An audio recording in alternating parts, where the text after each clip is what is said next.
Hello welcome back to channel ஜோப்சரி தமிழக அரசு டிட்கோ துறை அதாவது தொழில் வளர்ச்சி துறையிலிருந்து ஓஏ பதவி வந்திருக்குங்க. அலுவலக உதவியாளர் பணி, அதாவது ஆஃபீஸ் அசிஸ்டண்ட்டுன்னு சொல்லுவாங்கள்ல, அந்த பதவி தான் வந்திருக்கு. எழுத்து தேர்வு அப்படிங்கிறது இல்லை, உங்களுக்கு நேர்காணல் மூலமாக அந்த வேலைவாய்ப்பை நிரப்புகிறாங்களா? என்ன பணி, யார் அப்ளை பண்ணலாம், எங்கேருந்து வேலை, என்ன மாதிரி வேலை, எல்லாத்தையுமே டீட்டெயில்டாக நான் இந்த வீடியோவில் உங்களுக்கு சொல்கிறேன். ஒரு குட்டி இன்ட்ரோ ஸ்கிப் பண்ணாதீங்க. நியூ இயர்க்காக ஆலிவ் போர்டில் ஆஃபர் போட்டிருக்காங்க. ஆமாம், அனைத்து ரயில்வே எக்ஸாம்ஸ்க்கும் 60% ஆஃபர். இதில் mark test, notes, complete preparation எல்லாமே இருக்கும். ஆஃபர் பார்த்திங்கன்னா வர ஜனவரி 2ஆம் தேதியோட முடியுதுங்க. டிஸ்கிரிப்ஷன் லிங்க் தரேன், அதை டச் பண்ணி ஜஸ்ட்டு ஒரு ட்ரை கொடுத்து பாருங்கள் என்னென்ன ஆஃபர்ஸ் இருக்குது அப்படிங்கிறத. அதை அப்படியே ஸ்க்ரோல் அப் பண்ணி மேலே லாகின் ஆர் சைன்அப் அப்படிங்கிற ஆப்ஷன் இருக்கும். அதில் ஜஸ்ட்டு உங்களோட இமெயில் ஐடி கொடுத்துக்கோங்க, உங்களோட மொபைல் நம்பர், புதுசாக ஏதாவது ஒரு பாஸ்வேர்ட் மட்டும் நீங்களே க்ரியேட் பண்ணி ரிஜிஸ்டர் கொடுங்க. அவ்வளோதான், உங்களுக்கான டேஷ்போர்ட் ஓப்பன் ஆயிடுச்சு. அனைத்து ரயில்வே எக்ஸாம்ஸ்க்கான கோர்சஸ் இப்போ ஆஃபரில் இருக்குது. உதாரணத்துக்கு என்டிபிசி எக்ஸாமாக இருக்கட்டும், இதில் தான் ஸ்டேஷன் மாஸ்டர், கூட்ஸ் கார் போன்ற பதவிகள். அதே மாதிரி செக்ஷன் கண்ட்ரோலர், ஏஎல்பி எக்ஸாமாக இருக்கட்டும், எல்லா ரயில்வே எக்ஸாம்ஸ்க்கும் பார்த்தீங்கன்னா உங்களுக்கு இப்போது ஆஃபர் இருக்குது, நியூ இயர் ஆஃபர். ஜஸ்ட்டு உள்ளே போய்ட்டு மேலே பை கோர்சஸ் இருக்கும், அதை நீங்கள் கொடுத்து கோர்ஸ் பிளான் எல்லாத்தையுமே செக் பண்ணுங்கள். ஒன் டைம் பிளான்ஸையுமே நீங்கள் செக் பண்ணுங்கள். HNY அதாவது ஹாப்பி நியூ இயர் அப்படிங்கிற கோடை யூஸ் பண்ணி கூட நீங்கள் ஆஃபரை பெற்றுக்கலாம். நான் சொல்கிறேன்னு இல்லை, நீங்களும் நிறைய செல்ஃப் ரிசர்ச் பண்ணுங்கள், ரிவ்யூஸ் பாருங்கள், எக்ஸாம்ஸ் ப்ரிப்பேர் பண்ணிகிட்டு இருக்கவங்கள்ட்ட கூட கேளுங்க. நிச்சயமாக ஹாலிவுட் ஹெல்ப்ஃபுல்லாக இருக்கும். டிஸ்கிரிப்ஷனில் லிங்க் தரேன். Okay, coming back to the content. TIDCO நிறுவனம், அதாவது தமிழ்நாடு தொழில் வளர்ச்சி நிறுவனத்திலேருந்து வந்திருக்கக்கூடிய அலுவலக உதவியாளருக்கான விண்ணப்ப படிவம் இதுதான். இதை நீங்கள் ஒரு பேப்பரில் பிரிண்ட் அவுட் எடுத்துருங்க. ஆஃப்லைன் முறையில் நீங்கள் அவங்களுக்கு விண்ணப்பிக்கணும். யார் விண்ணப்பதாரரோ அவங்க கைப்பட நீங்கள் விண்ணப்பத்தை தமிழ்லே பூர்த்தி பண்ணுங்கள். இந்த இடத்துல விண்ணப்பதாரரோட புகைப்படத்தை கட்டாயம் நீங்கள் ஒட்டிடுங்க. ஓகே, பேப்பரில். அடுத்து அதே மாதிரி இந்த இடத்துல விண்ணப்பதாரர் பெயர் என்ன அப்படிங்கிறத தமிழில் கொடுங்க. பிறந்த தேதி மற்றும் வயது என்ன அப்படிங்கிறத இந்த இடத்துல கொடுங்க. அதாவது உங்களோட டேட் ஆஃப் பர்த் மற்றும் இந்த டேட் ஆஃப் பர்த்தின் படி இப்போ உங்கள் வயது என்ன அப்படிங்கிறத நீங்கள் எழுதிடலாம். அதே மாதிரி ஒரு சில இதுங்களில் கீழே மென்ஷன் பண்ணியிருப்பாங்க, சான்றிதழ் நகல் இணைக்கப்பட வேண்டும் அப்படின்னு சொல்லி. பிறந்த தேதி மற்றும் வயதிற்கான சான்றிதழ் நீங்கள் இணைக்கணும். அதாவது சான்றிதழோட நகல் தான் கேட்டிருக்காங்க, ஒரிஜினலில் நீங்கள் இணைச்சிடாதீங்க. ஜெராக்ஸ் இணைச்சா போதும். ஜெராக்ஸ் இப்போ உதாரணத்துக்கு இந்த பிறந்த தேதிக்கானதுக்கு என்னென்ன நம்ம இணைக்கலாம், 10ஆம் வகுப்பு மார்க் ஷீட் நம்ம இணைக்கலாம். அப்படி இல்லையா பர்த் சர்டிஃபிகேட் இணைக்கலாம். அப்படி இல்லையா டிசி இணைக்கலாம். இது போன்ற ஆதாரங்கள் இருக்குது பிறந்த தேதிக்கானது அப்படின்னா நீங்கள் இணைக்கலாம். அடுத்து பாலினம் ஆணா பெண்ணா கொடுத்துடலாம். ஆதார் எண் குறிப்பிட்ட சொல்லியிருக்காங்க, நகல் இணைக்கப்பட வேணும்னு சொல்லியிருக்காங்க. ஆதாரோட ஜெராக்ஸையும் நீங்கள் இணைக்கணும். ஜெராக்ஸ் எல்லாத்துலேயுமே நீங்கள் அரசிதழ் பதிவு பெற்றவங்கள்ட்ட நீங்கள் அட்டஸ்டடும் வாங்கியிருக்கணும். அதோட விவரத்தையும் நான் உங்களுக்கு இந்த வீடியோவில் நிச்சயமாக சொல்கிறேன். இதே மாதிரி இதில் இருக்கக்கூடிய எல்லா தகவலையுமே நீங்கள் பூர்த்தி பண்ணிடுங்க. இன்கேஸ் இதில் ஏதாவது ஒரு தகவல் உங்களுக்கு பொருந்தலை, உதாரணத்துக்கு நீங்கள் வேலைவாய்ப்பு அலுவலகத்தில் பதிவு பண்ணலைன்னு வச்சுப்போம். பதிவு பண்ணியிருக்கீங்க அப்படின்னா பதிவு என்ன நீங்கள் எழுதிடுங்க. ப்ளஸ் அதோட நகல், அந்த பதிவு பண்ணதுக்கான அந்த காப்பி இருக்கும்ல, அதோட ஜெராக்ஸை நீங்கள் இணைக்கலாம். பதிவே பண்ணலை அப்படின்னா இந்த பாக்ஸை பிளாங்காக விடாமல் ஜஸ்ட் இந்த மாதிரி ஒரு ஐஃபன் போட்டுருங்க. பொருந்தாததுக்கு இந்த மாதிரி நீங்கள் ஐஃபன் போட்டு நீங்கள் அப்ளிகேஷன் ஃபார்மை பூர்த்தி பண்ணுங்கள். கீழே அப்ளிகேஷனோட அவரோட கையெழுத்தை போட்டுருங்க. நாள், இடம் எல்லாத்தையுமே கொடுத்துருங்க. என்னென்ன நகல் இணைக்கணும் அப்படிங்கிறது அந்தந்த பாக்ஸுக்கிட்டே இருக்கோ, அந்த இதில் உங்களுக்கு என்னென்ன இருக்கோ அது எல்லாத்தையுமே நீங்கள் இணைச்சிடலாம். டிட்கோ நிறுவனத்திலேருந்து வந்திருக்கக்கூடிய அலுவலக உதவியாளர் பணியிடத்தை பொறுத்தவரையும் 2 காலியிடங்கள் இருக்குது அப்படின்னு சொல்லியிருக்காங்க.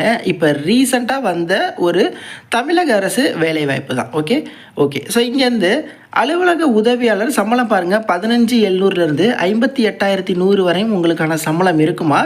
2 காலி பணியிடங்கள் இருக்குது. அதில் ஒரு காலி பணியிடங்களை பொது பிரிவினரை சேர்ந்த முன்னுரிமை பெற்றவர்களுக்கு கொடுத்துருக்காங்க. என்னென்ன மாதிரி முன்னுரிமை இருந்தால் இந்த ஒரு காலிப்படத்துக்கு அப்ளை பண்ணலாம் அப்படிங்கிறதையும் கீழே மென்ஷன் பண்ணியிருக்காங்க. நான் உங்களுக்கு காட்டுறேன். மிச்சம் இல்லை ஒரு பதவியை ஆதி திராவிடர் அப்ளை பண்ணலாம், அதாவது எஸ்சி வகுப்பை சேர்ந்தவங்க அப்ளை பண்ணலாம். அதில் இந்த மாதிரி முன்னுரிமை இருக்கிறவங்க மட்டுமே அப்ளை பண்ணிக்க முடியும். ஸோ வயது வரம்பு கொடுத்துருக்காங்க 32.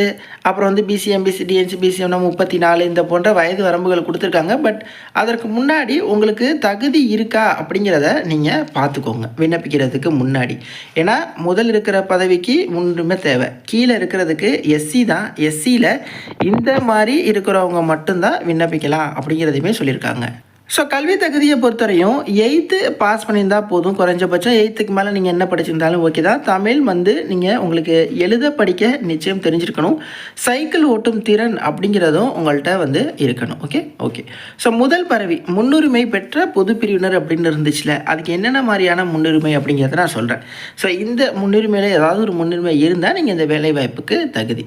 கொரோனா தொற்றிலாலோ இதர காரணங்களாலோ தாய் தந்தை இருவரையுமே இழந்தவர்கள் ஒரு முன்னுரிமையில் வருவீங்க. அவங்களோட பசங்களுக்கு இந்த வேலைவாய்ப்பில் முன்னுரிமை இருக்குது. அதாவது முதல் முன்னுரிமை கொரோனா தொற்றுனால இருவரையும் இழந்தவங்க, இல்லை வேறும் இதர காரணங்களால் இறந்தவங்களோட பசங்களுக்கும் இதில் வந்து இருக்குது. அதே மாதிரி பாருங்கள், முதல் தலைமுறை பட்டதாரி சான்றிதழின் அடிப்படையில் வரீங்க அப்படின்னா அவங்களுக்கு முன்னுரிமை இதில் வந்து இருக்குது. தமிழக அரசு பள்ளிகளில் தமிழ் மொழியை பயின்ற நபர்களுக்கு இருக்குது. முன்னாள் இராணுவத்தினருக்கு இருக்குது. போரில் மரணமடைந்த அல்லது போரில் இந்த மாதிரி நிறையா கொடுத்துருக்காங்க. ஆதரவற்ற விதவைகளாக இருக்கட்டும், கலப்பு திருமணம் பண்ணவங்களாக இருக்கட்டும். கலப்பு திருமணம் பண்ணியிருக்கீங்க அப்படின்னா தம்பதியில் ஒருவர் வந்து ஆதி திராவிடர் அல்லது பழங்குடியினராக இருக்கணும். அப்படி இருந்தால் தான் அந்த கலப்பு திருமணம் அப்படிங்கிற முன்னுரிமையில் உங்களால் இந்த வேலைக்கு விண்ணப்பிக்க முடியும். அப்புறம் மாற்றுத்திறனாளியாக இருந்தால் கூட நீங்கள் வந்து விண்ணப்பிக்கலாம். இந்த 8 விதமான முன்னுரிமை இருந்தால் நீங்கள் முதல் பதவிக்கு வந்து அப்ளை செய்ய முடியும். ஸோ 2வது பதவிக்கு அவங்க தெளிவாக வந்து கொடுத்துருந்தாங்க. நீங்கள் எஸ்சி வகுப்பினராக இருக்கணும். அது ப்ளஸ் நீங்கள் வந்து தமிழ் வழியில் 8ஆம் வகுப்பு வரையும் படித்தவராக இருக்கணும். அப்படி இல்லைனா ஆதரவற்ற விதவையாக இருக்கணும். அப்படிங்கிற மாதிரி இந்த முன்னுரிமையில் வந்தால் மட்டும் நீங்கள் அந்த எஸ்சியில் இருக்கக்கூடிய அந்த ஒரு போஸ்டிங்க்கு வந்து நீங்கள் ட்ரை பண்ணலாம்.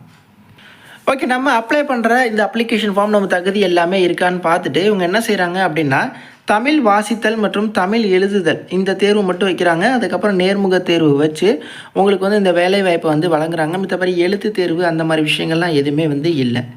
ஸோ அப்ளிகேஷன் ஃபார்ம் வந்து நான் உங்களுக்கு காட்டியிருந்தேன். இதை வந்து நீங்கள் இப்போ எல்லாத்தையுமே ஃபில் பண்ணி அவங்களோட நகல்களை இணைச்சி இந்த அட்ரஸ்க்கு தான் நீங்கள் வந்து அனுப்பணும்.